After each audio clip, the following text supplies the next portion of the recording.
নমস্কার বন্ধুরা, শুভ দুপুর। আজ নিয়ে এলাম এই যে সরপুঁটি মাছটা একটা গোটা নিয়ে এসেছি, তো ওটাই ঝোল করব। তো মাছটা হলুদ লবণ মেখে নিয়েছি, এখন ভেজে নিচ্ছি।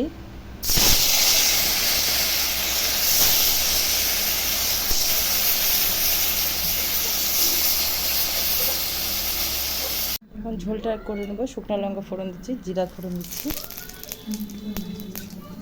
আলুটা একটু দেবো আগে,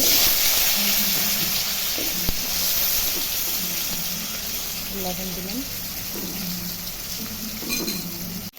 হলুদ দিয়ে দেবো।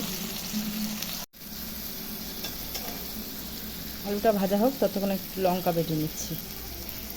আলুটা ভাজা হয়ে গেছে, আগে পেঁয়াজটা একটু পরে দিচ্ছিলাম, দেখানো হয়নি, যাই হোক ভাজা হয়ে গেল। এখন লঙ্কা বাটাটা দিয়ে দিচ্ছি, একটু জিরার গুঁড়া দিয়ে দিচ্ছি। ভাজা ভাজা হয়ে গেছে, এখন একটু জল দিয়ে দেবো।